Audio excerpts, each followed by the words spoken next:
Namaste students, myself Dr. Ekta Sharma, Assistant Professor in काय चिकित्सा Department, Faculty of Ayurvedic Science, Jyoti Vidyapeeth, Women's University.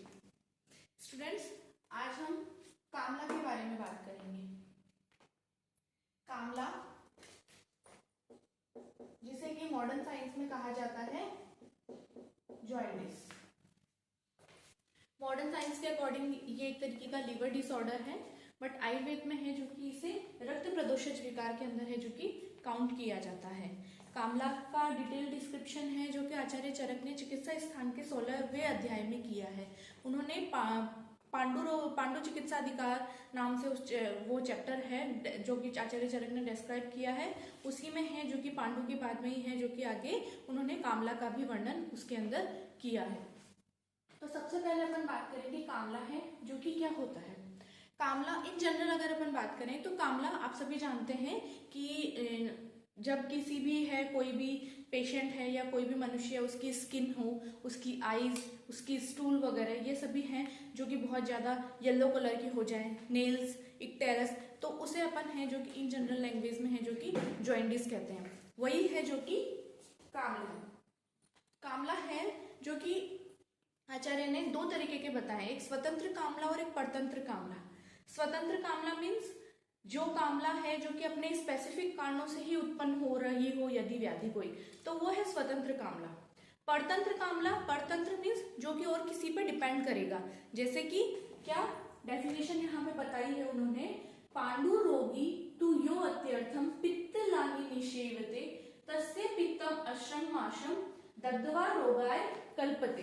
तो यहाँ पे है जो कि आचार्य चरक ने है जो कि ये डेफिनेशन देते हुए क्या एक्सप्लेन किया है, पांडु रोगी, यदि किसी पांडु के रोगी को यदि वो अत्यर्थम अत्यधिक मात्रा में पित्त लाने पित्त वर्धक पदार्थों का निषेवते सेवन करता है तो उसके पित्त, अश्रत और मांस, पित्त, रक्त और मांस दग्धवा मतलब दग्ध होकर रोग की उत्पत्ति करते हैं. कौन से रोग की? कामला रोग की. तो यदि पांडु रोगी है जो कि अत्यधिक मात्रा में पित्तवर्धक पदार्थों का सेवन करता है तो उसकी वजह से जो व्याधि उत्पन्न होती है उसे ही है जो कि अपन कामला कहते हैं. नेक्स्ट अपन बात करते हैं कामला के स्पेसिफिक अपने स्वयं के निदानों की. तो इसमें है जो कि निदानों में है जो कि उन्होंने कहा है, क्षाराम्ल लवण अति उष्ण विरुद्ध असात्म्य भोजना मीन्स क्षार पदार्थों का, अम्ल रसयुक्त पदार्थ, लवण रसयुक्त पदार्थ, अत्यधिक उष्ण पदार्थ, विरुद्ध भोजन, असात्म्य भोजन, निष्पाव, पिन्याग, तिल तेल का अत्यधिक मात्रा में सेवन करना. इसके अलावा विदग्ध अन्न का सेवन करना. विदग्ध अन्न से क्या मतलब है, जो अन्न ढंग से पका हुआ नहीं है, जिस अन्न का ढंग से पाक नहीं हो रखा है, ऐसे अन्न का सेवन करना. दिवा स्वप्नार्थ, दिन में सोना. व्यायाम, व्यायाम मतलब अत्यधिक मात्रा में व्यायाम करना, मैथुन करना. प्रतिकर्म ऋतु वैषम्यार्थ मतलब ऋतु वैषम्य. ऋतु वैषम्य मीन्स क्या होता है कि शरद ऋतु नहीं मीन्स जैसे कि मान लिया शीत ऋतु चल रही है, पर शीत ऋतु में ठंड पड़नी चाहिए, पर उस समय में है जो कि ठंड ना पड़ के है जो कि ठंड के साथ में बारिश भी हो रही हो या किसी तरीके की है जो कि उस ऋतु में है जो कि गर्मी हो रही हो, तो उसे अपन है जो कि क्या कहते हैं, ऋतु वैषम्य. वेगा नाम च विधारणा, और वेगों का धारण करने की वजह से, अधारणीय वेगों का धारण करने से है जो कि क्या होता है, कामला रोग की उत्पत्ति होती है. ये तो सभी है जो कि शारीरिक निदान बता रखे हैं. इसके साथ ही है जो कि उन्होंने है जो कि आचार्य ने कुछ मानसिक निदान भी बताए हैं, जैसे कि चिंता, क्रोध, शोक, भय, ये जो इस तरीके के निदान होते हैं उसकी वजह से भी है जो कि कामला रोग की उत्पत्ति होती है. नेक्स्ट अपन बात करते हैं कामला रोग की संप्राप्ति की.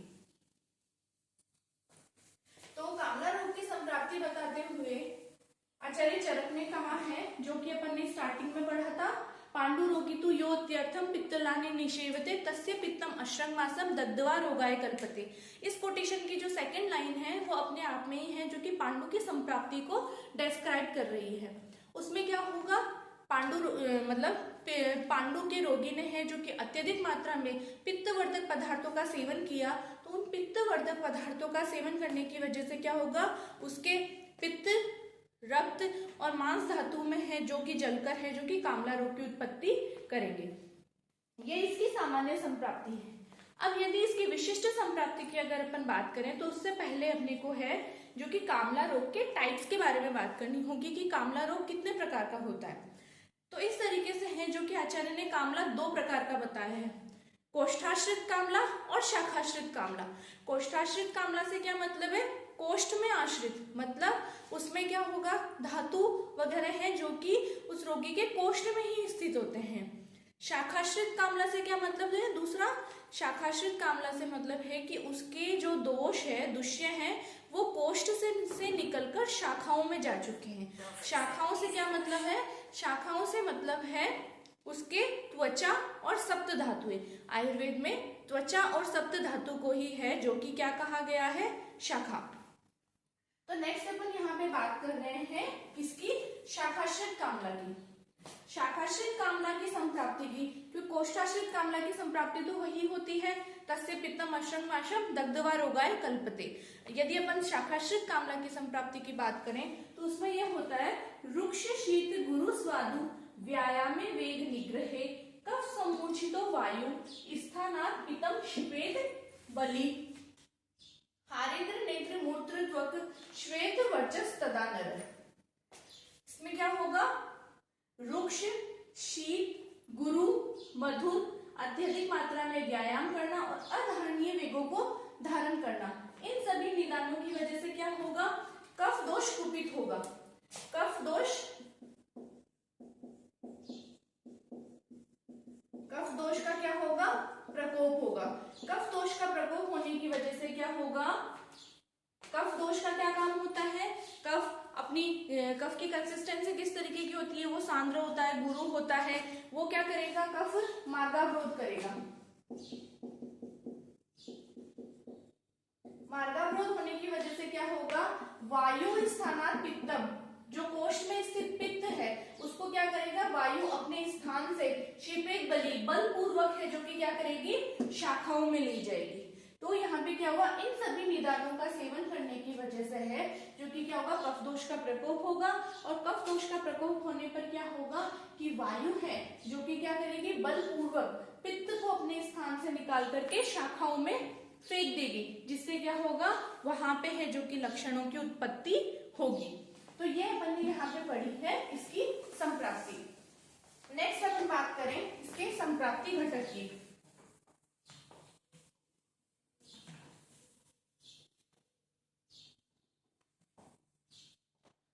इसके संप्राप्ति घटक की अगर अपन बात करें तो संप्राप्ति घटक में ये होता है कि इसके अंदर जो दोष होगा वो कौन सा होगा,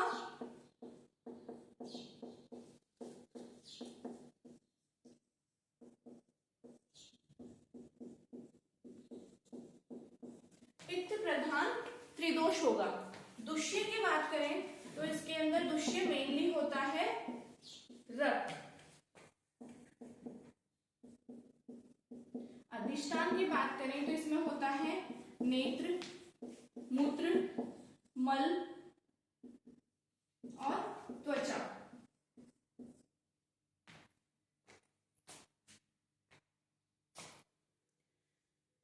नेक्स्ट है जो कि इसका उद्भव स्थान। उद्भव स्थान इसका आमाशय ही होता है। श्रोतस, रक्तवह श्रोतस, श्रोतोदुष्टि प्रकार,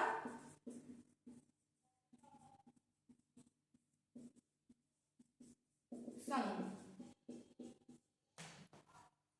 तो ये इस तरीके से इसके संप्राप्ति घटक होते हैं। नेक्स्ट अपन बात करते हैं इसके सामान्य लक्षणों की। तो इसके सामान्य लक्षणों के बारे में है जो कि आचार्य चरक ने है जो कि एक अच्छे से कोटेशन बताते हुए उन्होंने कहा है, हारिद्र नेत्र मूत्र त्वक, हारिद्र नेत्र सभ्रशम हारिद्र त्वग्नक आनन।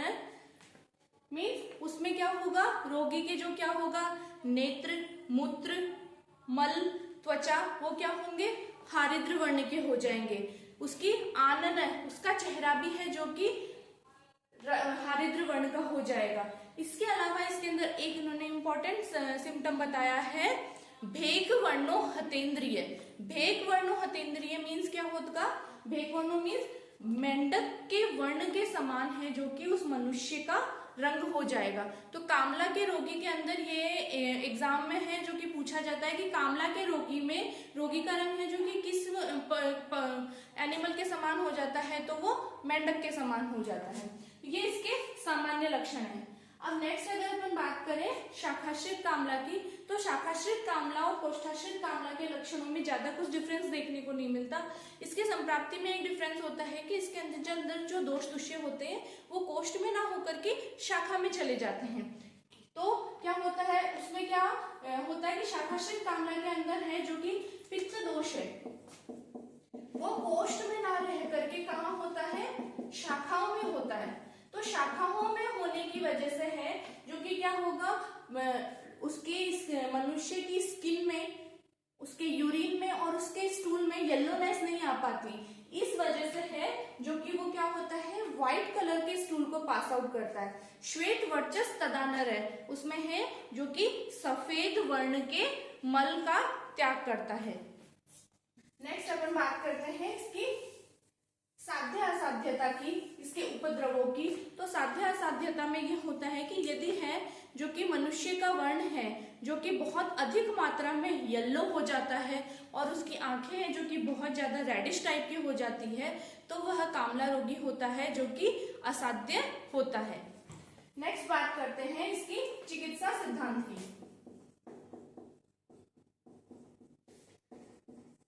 तो इसकी चिकित्सा सूत्र को आचार्य चरक ने कहा है, संशोध्यो मृदुदी स्तिक्ते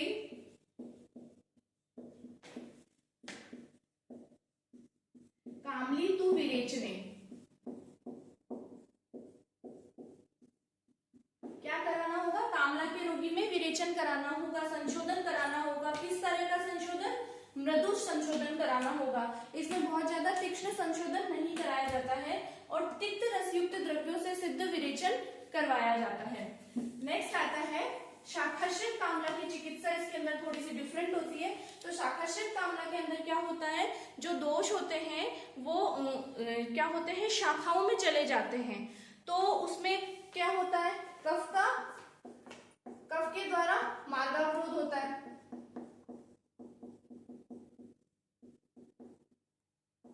पित्त कोष्ठ में ना होकर के शाखा में होता है।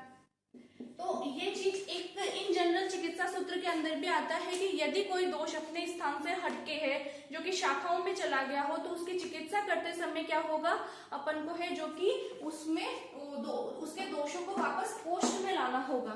तो कोष्ठ में लाने के लिए अपने को क्या करना होगा, सबसे पहले जो कफ में है जो कि श्रोत्रस का मार्गावरोध किया है, उस कफ को वहां से हटाना होगा। इसके लिए अपने को कफनाशक औषधियों का सेवन करना होगा, तीक्ष्ण पदार्थों का सेवन कराना होगा, जिससे क्या होगा, मार्गावरोध हटेगा। मार्गावरोध हटेगा, बट ये पित्त वापस शाखा से कोष्ठ में कैसे आएगा, इसके लिए एक अपना इसका यूनिवर्सल सिद्धांत है जो कि चरक के सूत्र स्थान में बताया गया है कि इस पित्त की मात्रा को बढ़ा करके अपन इस पित्त को शाखा से कोष्ठ में लेके आ सकते हैं। इसके लिए अपन क्या होगा, उष्ण तीक्ष्ण पदार्थों का सेवन करना होगा और उस पित्त को शाखा से कोष्ठ में लेके आना होगा। उसके बाद में जो भी अपन चिकित्सा कामला का सामान्य चिकित्सा सिद्धांत है उसको फॉलो करना होगा। तो इस तरीके से ये कामला के चिकित्सा सिद्धांत की बात है। नेक्स्ट अपन बात करते हैं इसकी संशमन चिकित्सा की, कि इसके अंदर है जो कि अपन कौन कौन सी मेडिसिन दे सकते हैं। तो इसके अंदर है जो कि मार्कंड्यादि हीम सबसे ज्यादा यूजफुल काम आने वाली चीज है।